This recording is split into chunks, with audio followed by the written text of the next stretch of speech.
por los Zoom que nos han asignado desde la facultad. Realmente creo que nadie hubiese pensado hace un año que íbamos a continuar en el 2021 con esta situación. Aquello que parecía ser de algún modo transitorio, que iba a tener una solución relativamente rápida, honestamente está complicado, por lo cual en este momento en la universidad, salvo las escuelas preuniversitarias y aquellas prácticas que no pueden reemplazarse de modo virtual, las clases usuales vamos a iniciar el año continuando con la virtualidad. Lo que vamos a hacer en esta oportunidad es, ya que son objetivos diferentes, prácticas de distinta complejidad en los 3 niveles, vamos de algún modo a rozar cuáles van a ser los ejes principales de trabajo durante el año en los 3 niveles, cuestiones que van a ser retomadas con mucha más especificidad y profundidad con posterioridad.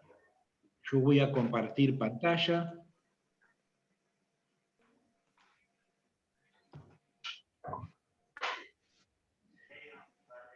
Los talleres del proyecto arquitectónico 2, 3 y 4 somos originales de la Facultad de Arquitectura, Diseño y Urbanismo. En sus inicios, segundo nivel estaba a cargo del arquitecto Hugo Estorero, y tercero, posteriormente tercero y cuarto, a cargo del arquitecto Máximo Melem, docentes también fundadores de la facultad, como muchos de nosotros. Buena parte de nuestros equipos, que posteriormente los voy a presentar, más allá de la dificultad de mostrar sus rostros, o han sido desde el inicio parte de esta facultad, o han sido alumnos de nuestros talleres, y en esta oportunidad tenemos el orgullo de contarlos como parte del equipo docente. En primer lugar, no funciona. Perdón, tengo algún problema acá.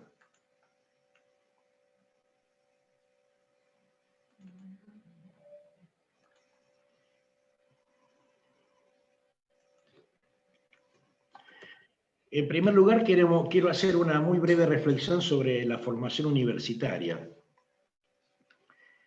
Primero, en la perspectiva que la Universidad Nacional del Litoral, en su sentido más profundo, intenta formar ciudadanos activos, críticos, partícipes de las distintas problemáticas y soluciones de nuestro país, en un sentido muy amplio, que trasciende la formación estrictamente técnica. Cuando me refiero a formación técnica, es aquella que está orientada o destinada a determinados procesos, y cuando intentamos ampliar este concepto a una formación universitaria, son aquellos profesionales que de algún modo intentan comprender diferentes problemas, innovar y buscar soluciones, en nuestro caso desde la arquitectura.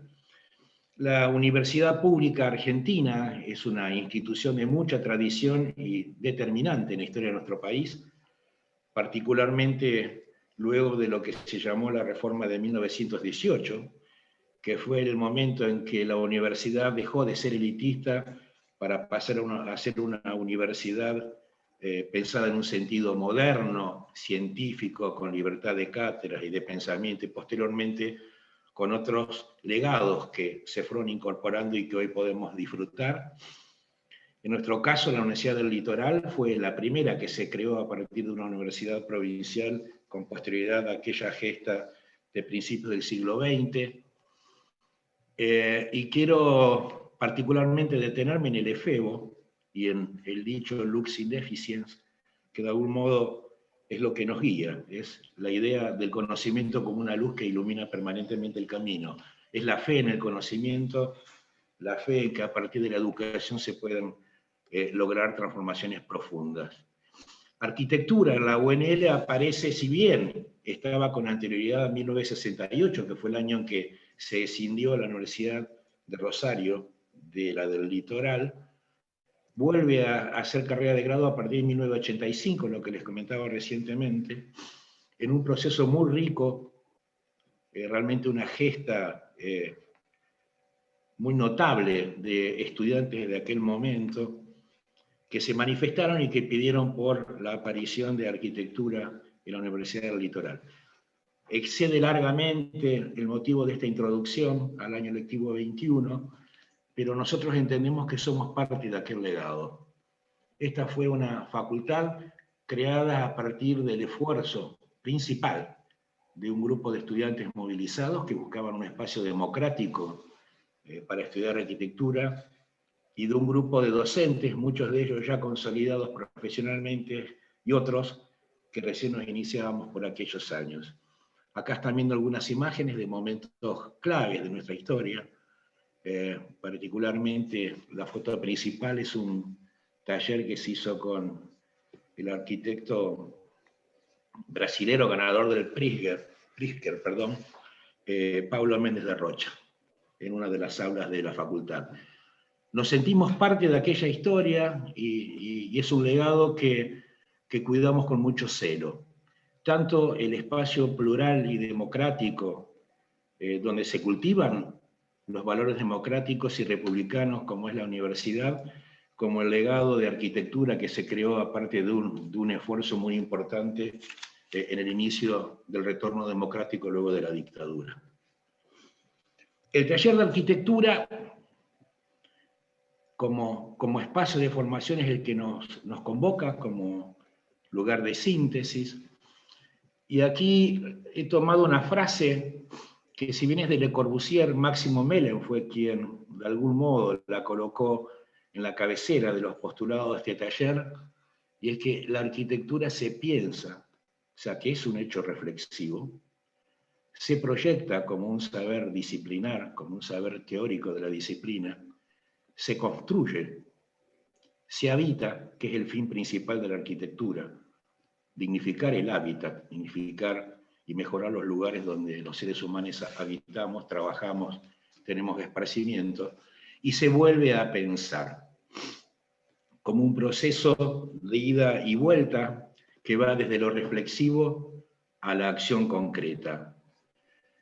Vamos a trabajar muy fuertemente en la idea de percepción de la ciudad y la arquitectura, no una percepción como un mero hecho de valoración estética o de ponderación de una determinada configuración, sino como un modo de acceder al conocimiento a partir de la percepción arquitectónica y de la ciudad.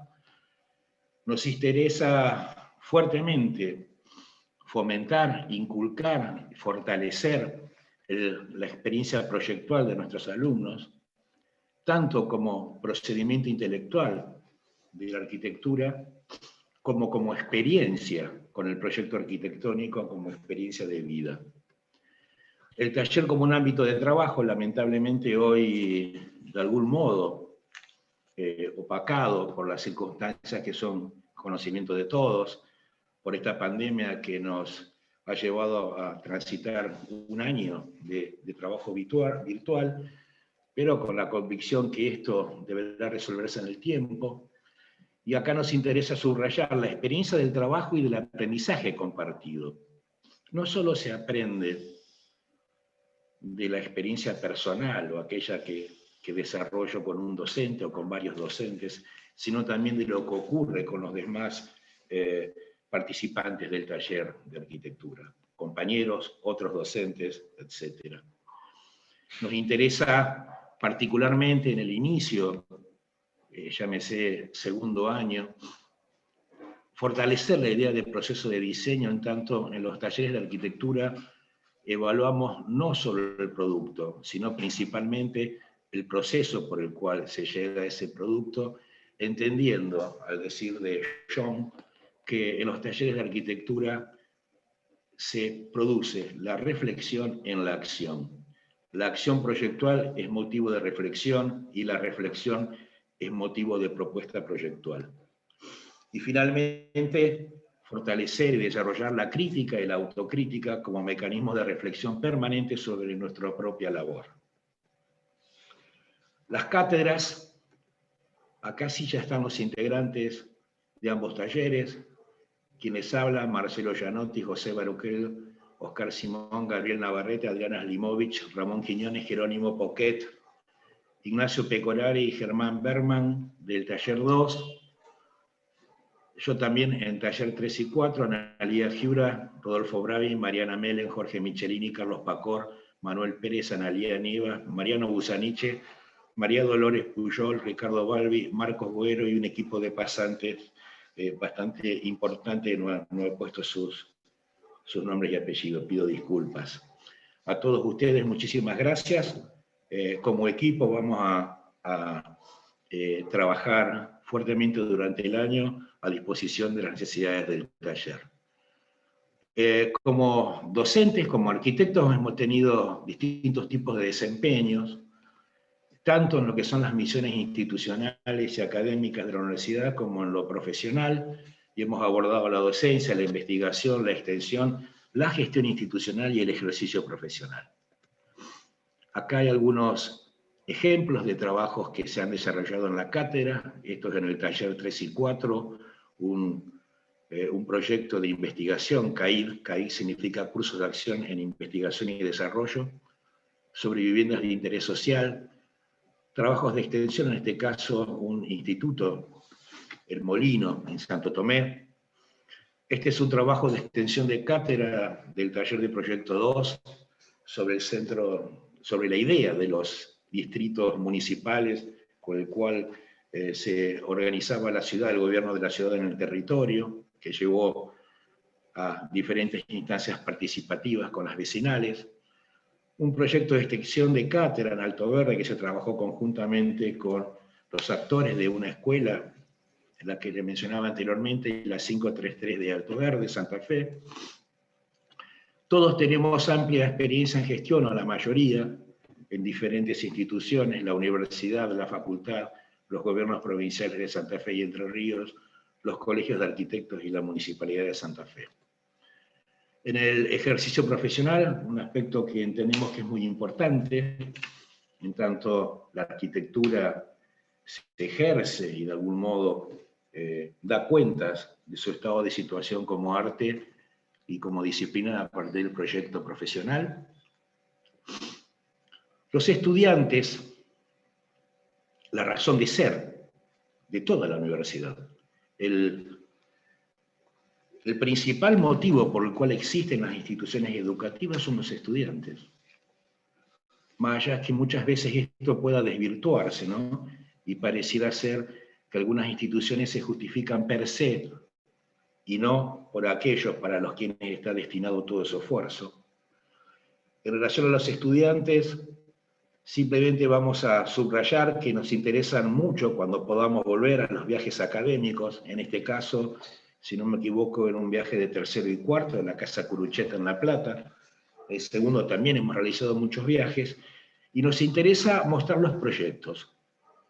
Algunos proyectos de alumnos no los vamos a describir, y hemos seleccionado proyectos que han sido de algún modo premiados o han sido distinguidos, en la perspectiva que justamente nos interesa resaltar aquello que nos enorgullece y que de algún modo da cuenta de la calidad y de un pensamiento en relación al proyecto y que debe hacerse en una facultad de arquitectura de una universidad pública.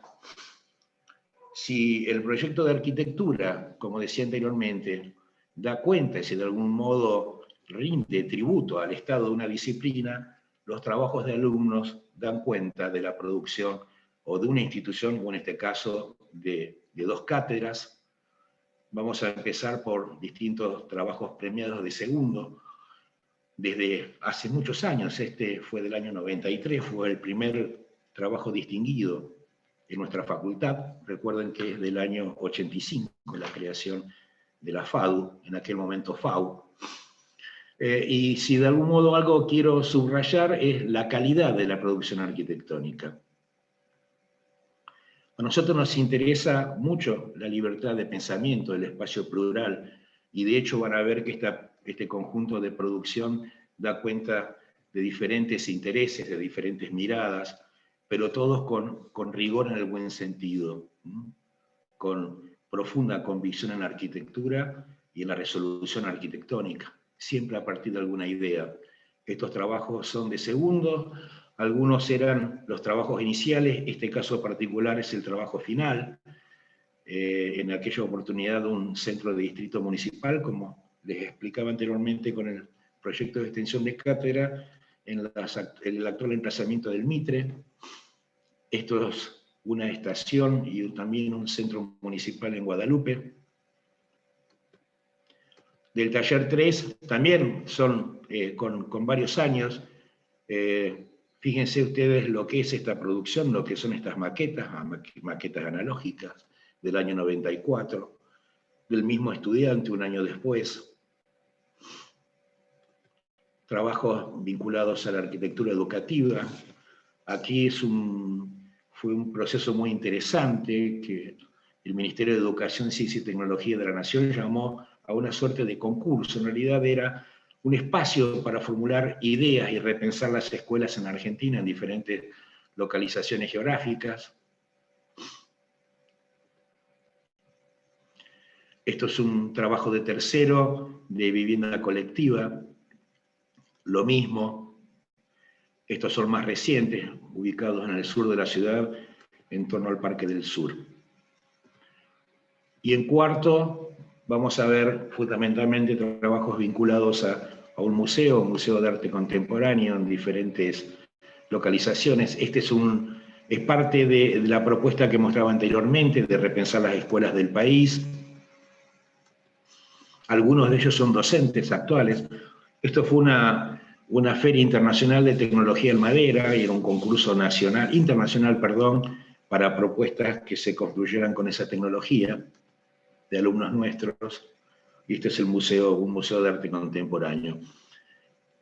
¿Por qué mostramos esto? Esto de algún modo condensa nuestro pensamiento y el trabajo de los docentes todos los días con sus alumnos, intentando pulir, contribuir, conducir, facilitar la experiencia del proyecto. Tiene que ver con nuestra profunda convicción en la arquitectura. En la arquitectura no solo como una expresión estética, sino como una expresión integral, como una respuesta a los problemas que tiene la gente. Y acá quiero relacionar este pensamiento con el sentido tanto de la Universidad Pública Argentina, que se sostiene con el sacrificio y el aporte de todo el pueblo argentino, más allá de quién puede acceder y quién no, sino que su sentido más profundo es dar soluciones a los problemas del hábitat. Es entender la cultura del momento histórico y propiciar creativamente soluciones a los diferentes problemas y a las magnitudes de problemas que se presenten. No es una mera especulación, no es solo una producción estética, ya vamos a hablar de esto, sino que entendemos la arquitectura como un servicio de nosotros, los profesionales de la arquitectura. Vamos a trabajar un eje muy fuerte, que es el sentido del taller. En el taller se aprende a proyectar proyectando. El proyecto, en una de sus significados más indiscutidos, es de algún modo el instrumento a partir del cual se modifican mediante acciones propositivas las condiciones naturales, materiales, simbólicas del hábitat humano. Nos interesan tanto su dimensión histórica, en tanto a que se produce en un momento de la historia, en una determinada sociedad y en un sitio geográfico, como su dimensión estética. Como decía anteriormente, la arquitectura procura alcanzar formas significativas, pero no es su único objetivo. Consecuentemente, entendemos que constituye una manifestación representativa de la cultura en los diferentes momentos de la historia, y de allí el valor de estudiar la historia de la arquitectura. La historia de la arquitectura no la estudiamos solo para ser más cultos, la estudiamos para aprender de la historia, para aprender arquitectura. ¿Cómo se manifiesta?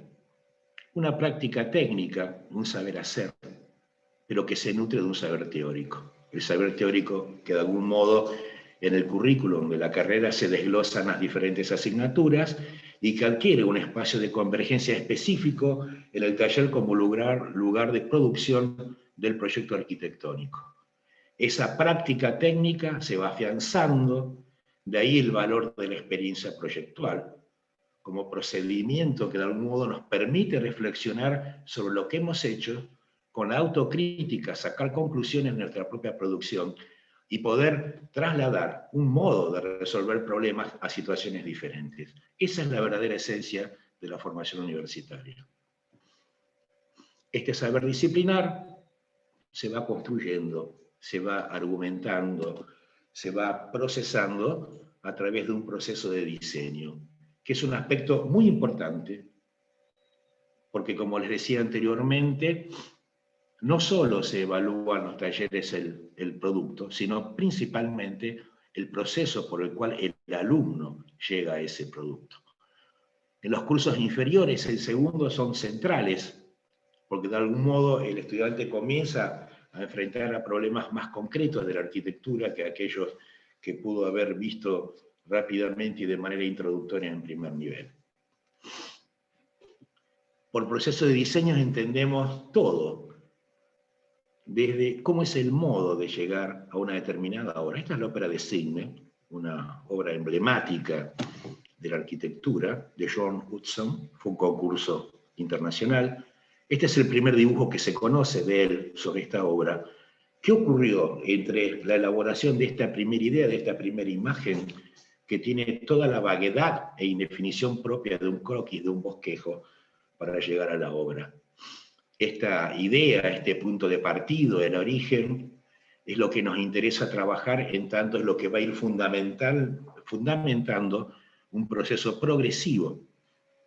En síntesis, nos interesa la conceptualización que los alumnos realicen sobre el problema que tienen que resolver, trabajar más sobre conceptos que sobre ideas a priori, o sobre metáforas, o sobre otras herramientas que pueden llegar a utilizarse para la producción arquitectónica, porque entendemos que los conceptos son aquellos que, aún con las idas y vueltas y con los distintos caminos que uno va tomando, permiten fundamentar y argumentar la producción del propio estudiante. Si tuviésemos que imaginarnos estos procesos en el tiempo, digamos que la carrera se inicia en una situación de un alumno conducido por los docentes, para ir transitando progresivamente un camino que concluye en el proceso autogestionado. Al momento de recibirse, el alumno debe procurar gestionar su propio proceso proyectual con instancias intermedias. De algún modo, esto atraviesa nuestros talleres en diferentes grados. Claramente, el taller 2 es mucho más proclive a la conducción en el buen sentido del docente, no la imposición, la conducción, facilitar, permitir ciertas reflexiones y ciertos momentos de crítica para que el estudiante pueda ir reflexionando sobre su propio proceso, para llegar a un cuarto año con un protagonismo mucho mayor del alumno. Obviamente que esto no es una receta, simplemente es un esquema abstracto y conceptual, pero es muy importante al momento de entender cómo es el proceso de formación. Del mismo modo, en los cursos inferiores de la carrera, debemos procurar que el alumno se sienta parte del mundo de la arquitectura, que el alumno se enamore de la arquitectura y que descubra un universo que le atrae, que le resulta importante, que le resulta significativo con su propia idea de camino a recorrer, para concluir donde lo más importante es la pertinencia profesional del producto. No interesa tanto que el alumno esté y se sienta contenido, como que su producción sea acorde a las exigencias de la conclusión de la carrera para obtener el título de arquitecto. Del mismo modo, transitamos caminos que van a una complejidad creciente, iniciarnos por problemas más simples en segundo y en primer año, para acceder a problemas de mayor complejidad en cuarto y un punto intermedio en tercero, del mismo modo que también el taller o los talleres están organizados con un sentido de profundidad creciente. Profundidad en la mirada, profundidad en la reflexión sobre los distintos aspectos resolutivos de la arquitectura, aspectos técnicos, estructurales, estéticos, etc.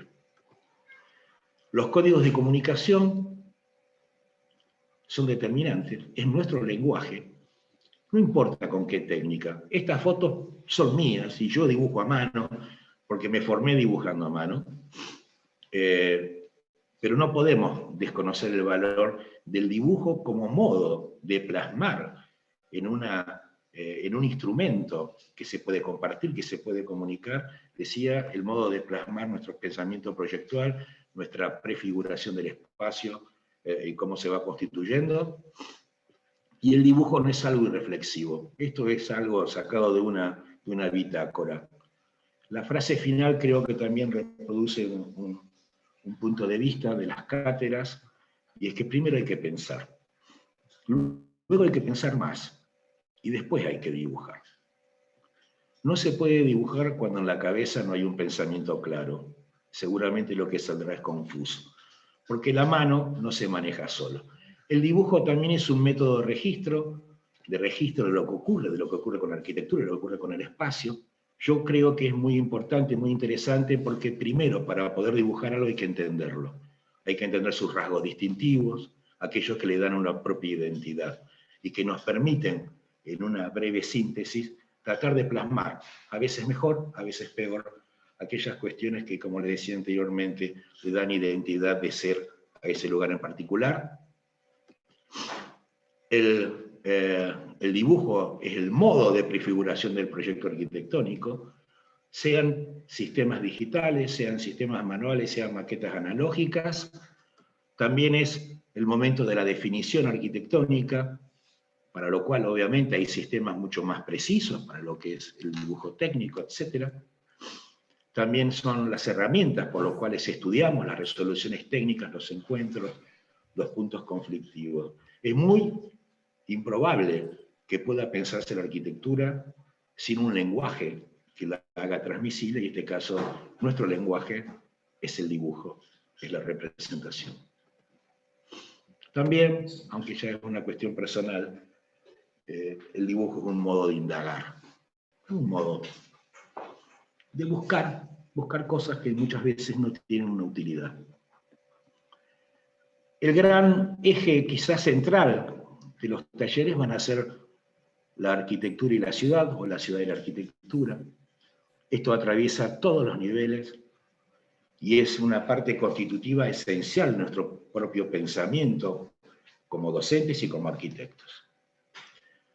La ciudad, en tanto construcción física, nos interesa reflexionar que representa social y simbólicamente a una determinada comunidad en un momento de su propia historia.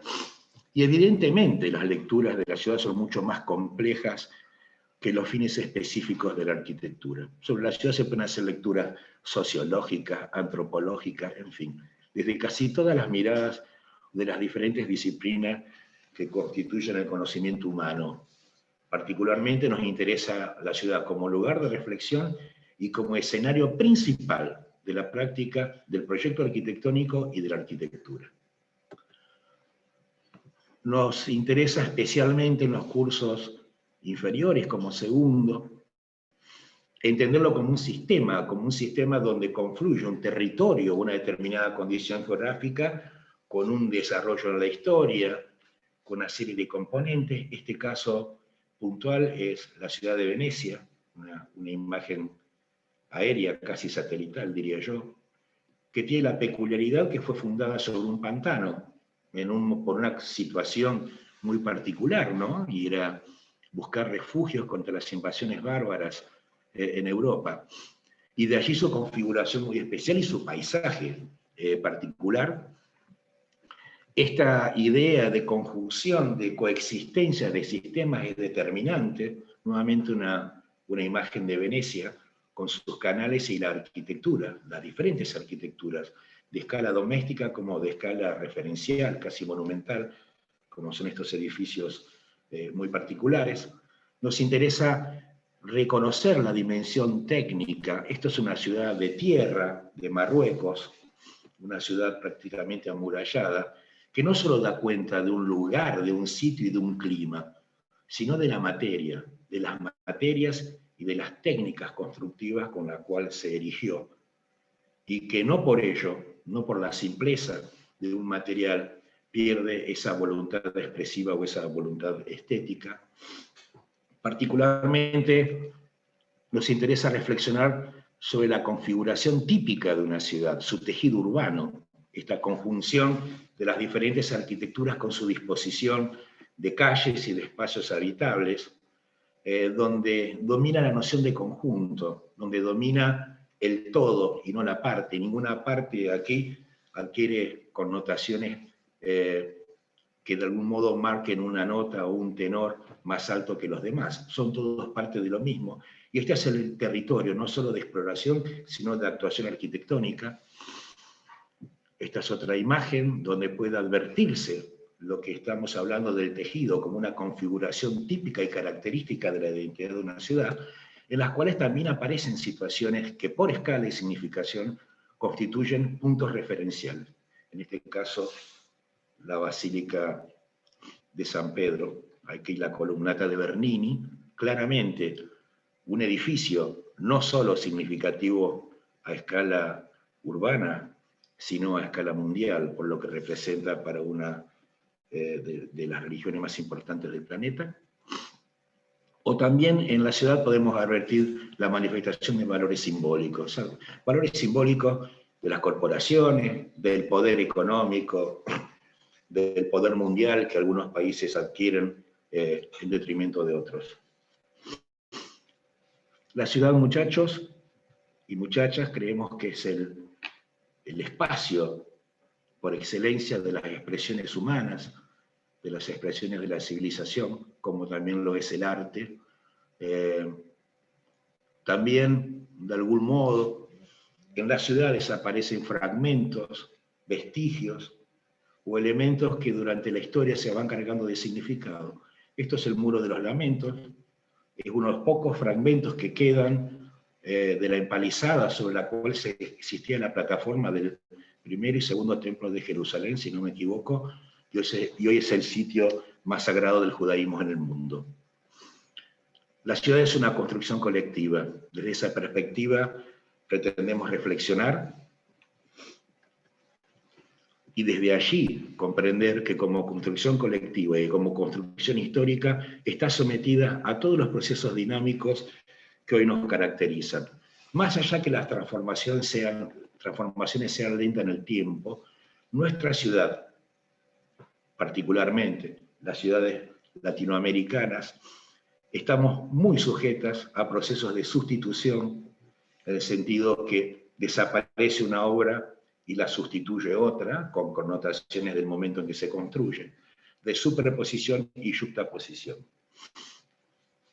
Hoy estamos asistiendo a fenómenos que de algún modo desnudan profundas contradicciones y profundos debates, como es la densificación versus la extensión indefinida de las ciudades, el problema de los fragmentos, de la segregación, la dispersión, los problemas de preservar, renovarnos, en fin. Fenómenos muy complejos de la ciudad contemporánea que nos interesa particularmente, sobre los que nos interesa reflexionar, porque este es el campo de actuación de los arquitectos. Así como podemos admirar la belleza de este lugar, esto es Río de Janeiro, ya lo saben, lo complejo, lo plural, lo múltiple y también lo contradictorio, también es escenario de las peores injusticias e inequidades. Esto es la Rocinha, la favela más grande de Río de Janeiro, lugares de muchísimos problemas que en realidad expresan la segregación, la exclusión, la pobreza, los problemas de violencia, los problemas de abuso. Y para ello quiero traer a colación una obra de un plástico brasilero, Julio Bittencourt, que un edificio tomado fue sacando fotografías en diferentes momentos y constituyó esta imagen. Y él se expresa que quería de algún modo mostrar cómo la arquitectura interfiere en nuestro modo de vivir, y que este proyecto, dice él, que es el testamento de un fracaso, en el sentido que la sociedad contemporánea no ha sido capaz de dar trabajo y hogar dignos a vastos sectores de la población. Muy interesante para reflexionar, sobre todo para pensar cuál es la verdadera cara de la ciudad. ¿La que está de perfil o la que está de frente? Yo creo que cada uno ve lo que quiere ver. Y si el énfasis lo pongo en la cara de frente, dejo de ver la de perfil, y si lo pongo en la de perfil, no veo la de frente. En realidad, ambas caras son parte de una ciudad contemporánea que es contradictoria y compleja. Y sobre este territorio tenemos que operar, para lo cual tenemos que hacernos los interrogantes que corresponden, entender lo que estamos viviendo y pensar desde nuestra humilde posición como arquitectos cómo podemos colaborar. Rápidamente podemos reflexionar en la ciudad en su sentido más profundo, la de la protección y el cobijo, la naturaleza, las diferencias culturales, escenario de las utopías, del patrimonio cultural, de los sueños, de lo onírico, de la cultura arquitectónica, del conflicto, el lugar de la desigualdad y la exclusión. Diferentes aspectos de la ciudad contemporánea sobre las cuales vamos a trabajar, sobre el paisaje natural, particularmente sobre el mundo de las ideas. Aquí sí interesa detenernos. La idea como una construcción intelectual, como un argumento que se constituye y se fundamenta en reflexiones profundas. No la idea solo como idea. No la creatividad por lo alocado que sea, sino la creatividad a disposición de resolver los problemas de la gente, de innovar en la arquitectura, pero con los pies en la tierra. Diría Miguel Ángel Roca, la cabeza en las nubes, pero con los pies en la tierra. Para esto nos interesa extender el pensamiento de nuestros alumnos, poder abrirlo, poderlo explotar en el buen sentido, para potenciar sus recursos de conocimiento, profundizar su mirada, indagar, comprender, conceptualizar, como decíamos anteriormente, poder establecer categorías de problemas al momento de una intervención arquitectónica, poder esgrimir argumentos, poder explicar los motivos y justificar, para imaginar y proponer arquitectura. Estas diferentes miradas o estos diferentes aspectos pueden ser mucho más numerosos si ampliamos la mirada y salimos de la arquitectura y del urbanismo. En realidad la ciudad es un gran texto, un hipertexto, muy complejo, muy difícil de interpretar profundamente y en todos sus múltiples sentidos, y sobre todo es un escenario de conflicto, de contradicciones, como veíamos anteriormente. La ciudad, ¿qué es? La expresión de los mejores atributos de la civilización, de la cultura, del arte, de las creencias, o es la expresión de un sistema global, inequitativo, injusto, donde buena parte de la sociedad está condenada casi a una exclusión y a una segregación? Estas son las preguntas que a diario tenemos que hacernos, sobre todo como ciudadanos, no como arquitectos. Y de allí el valor que el primer punto que quisimos abordar es la formación en la Universidad Pública Argentina. De todas estas cuestiones que de algún modo nos dan un collage, o nos permiten reconstruir diferentes collages con diferentes fragmentos, queremos centrarnos especialmente en el mundo de las ideas arquitectónicas, fortalecer la cultura de cada uno de ustedes y entender que la intervención en la ciudad altera de algún modo el paisaje cultural y su interacción con un medio geográfico como lo es el paisaje natural. Esta es nuestra área de intervención. Esta es una frase de un arquitecto paraguayo, Solano Benítez, donde de algún modo, intentando poner una pausa a este mundo globalizado que transita a altas velocidades, todos los territorios, casi sin reconocimiento de nacionalidad, sin reconocimiento de tecnología, sin reconocimiento de clima, de modos de vida. Y Solano Benítez, que visitó nuestra facultad varias veces, propone parar un poco de calma y volver a pensar nuestros territorios, nuestros materiales, nuestros paisajes.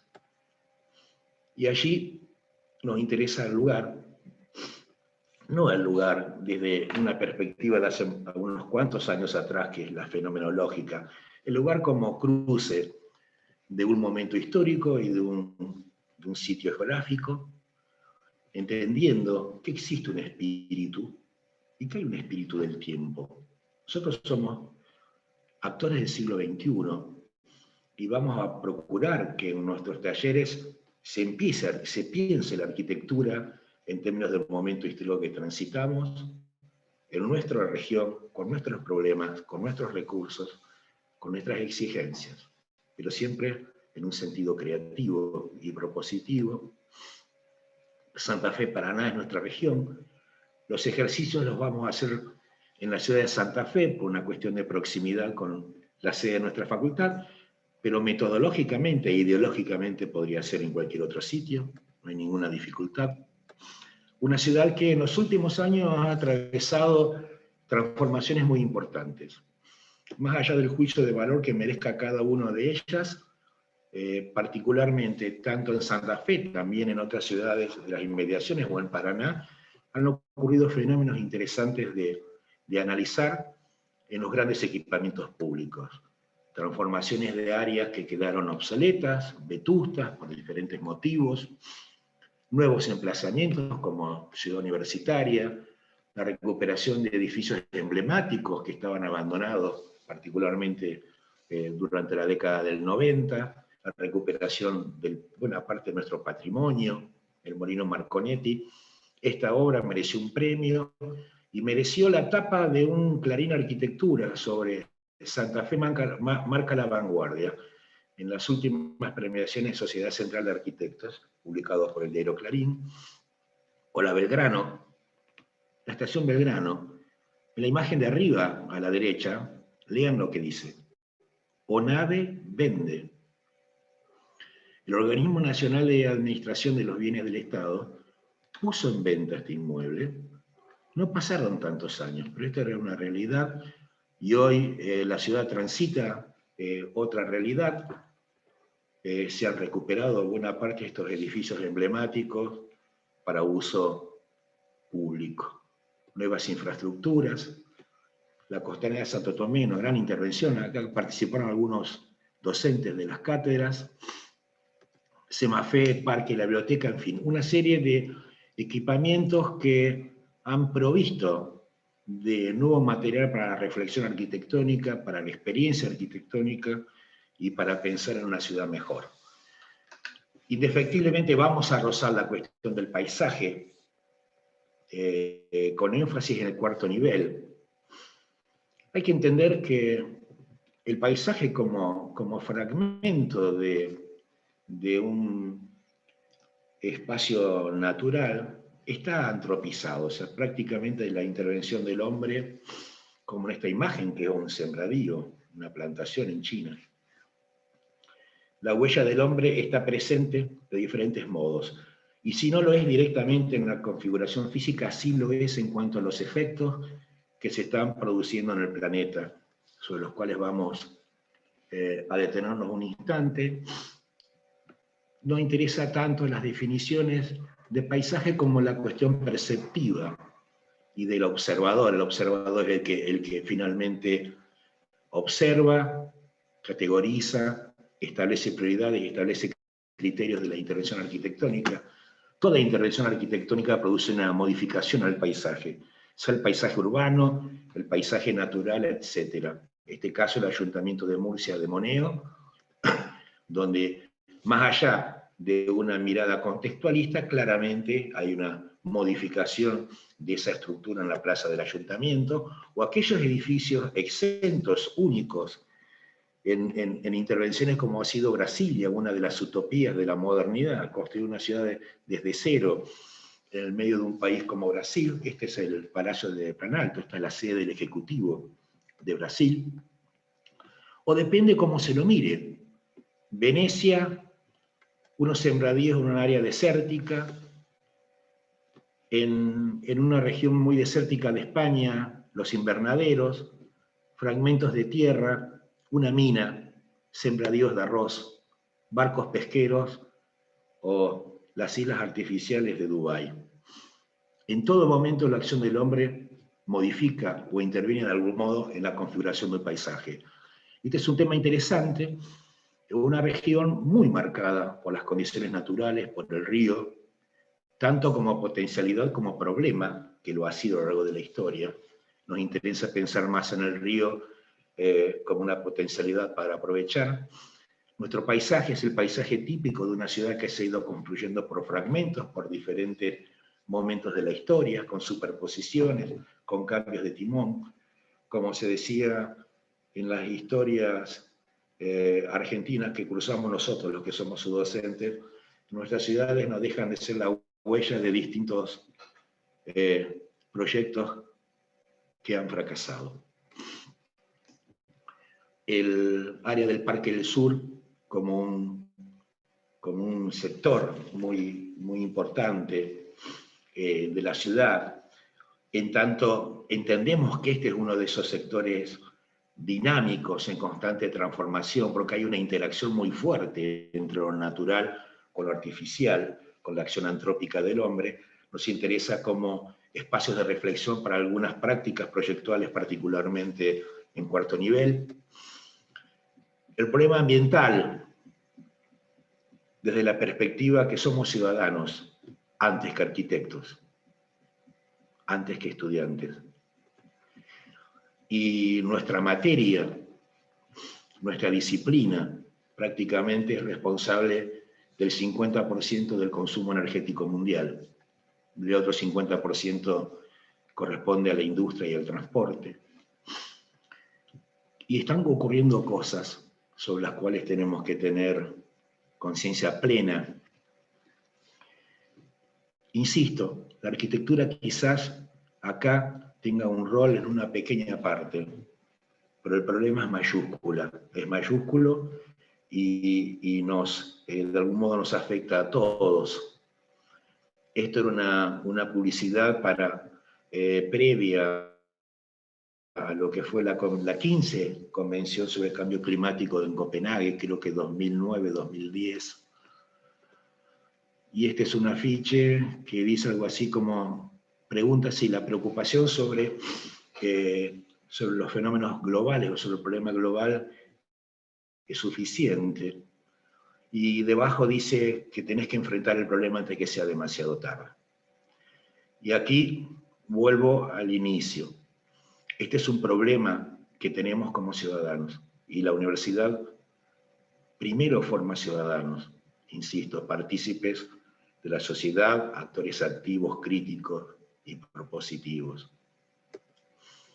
Y esto, para cerrar este pequeño capítulo, es una obra de un plástico de Ciudad del Cabo, donde de algún modo, con el problema del cambio climático y con el problema de la exclusión económica, del fragmento, de la pobreza, hizo esta obra, yo la diría distópica. Distópica es lo opuesto a utópico.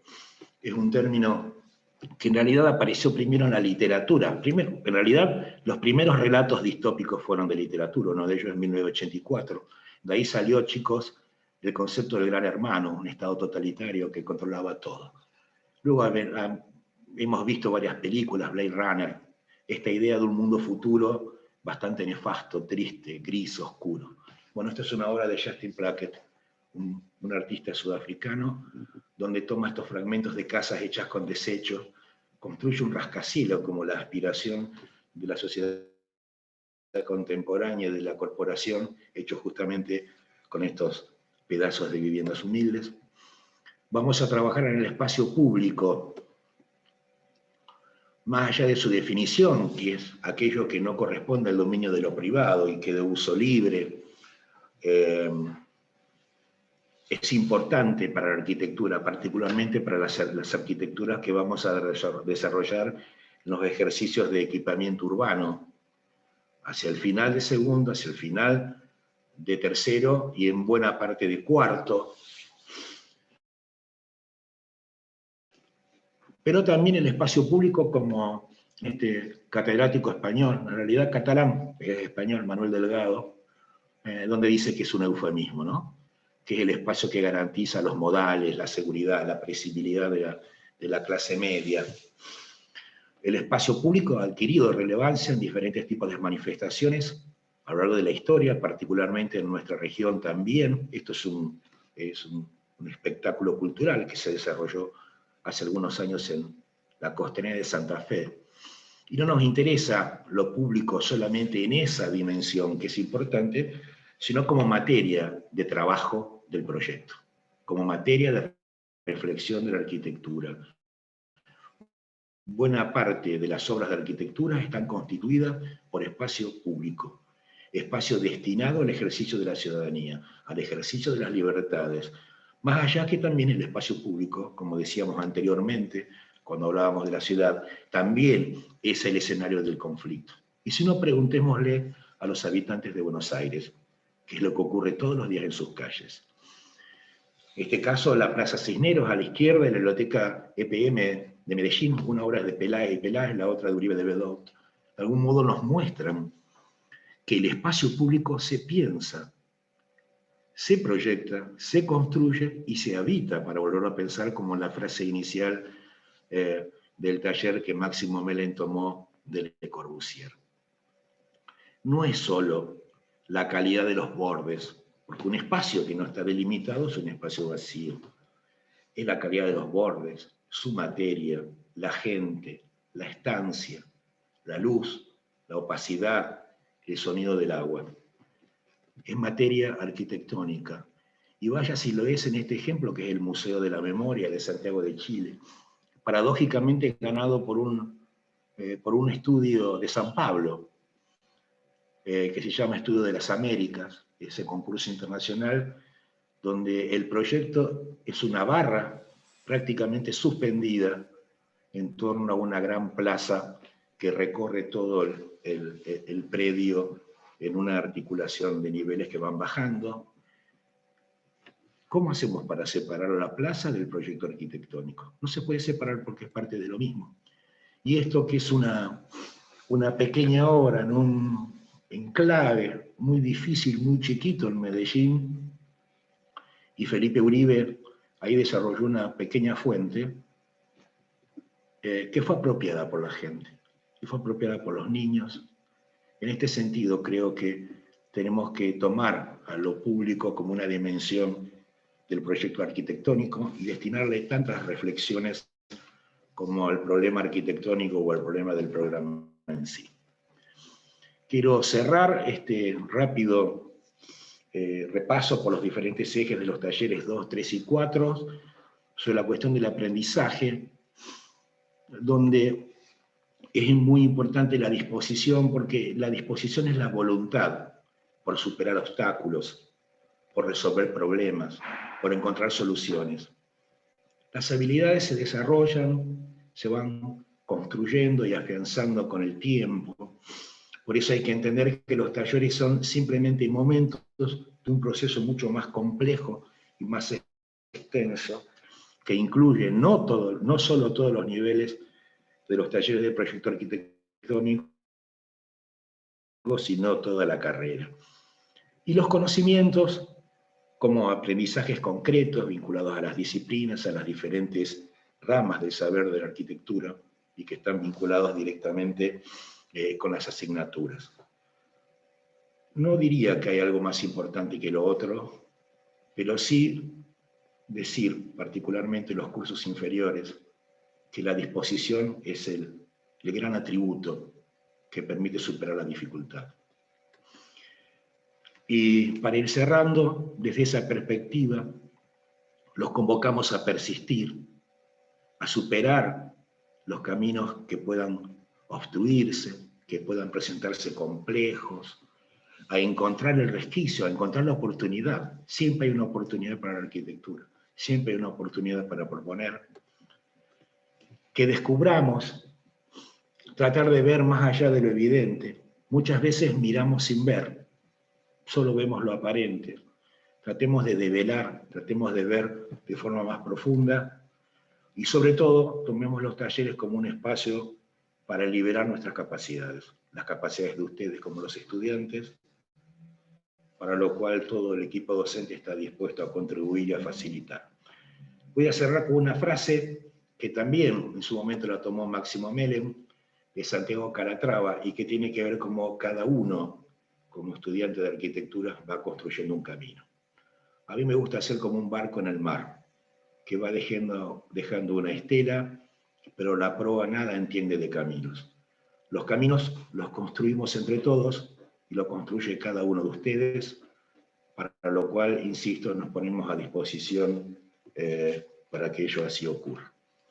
Muchas gracias por habernos acompañado, por haber escogido nuestras cátedras, y bienvenidos a los talleres 2, 3 y 4. Gracias.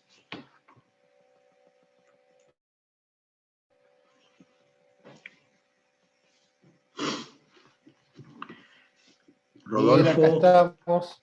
Analía.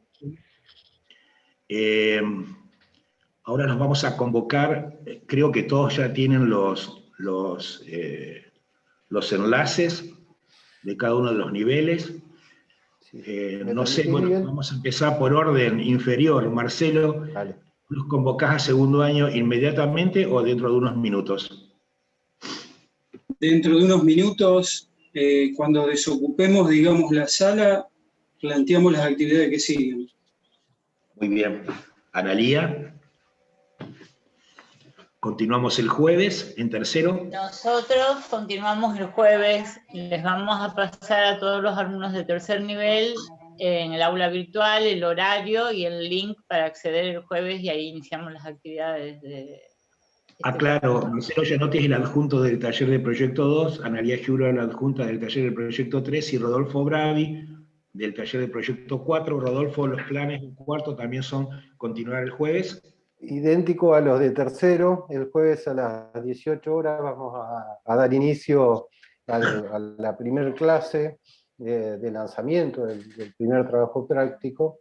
Ya les hemos avisado a los estudiantes, aún no les hemos enviado los links para no confundir, pero ya mañana mismo temprano les haremos llegar el link correspondiente para la clase del jueves a las 18 horas.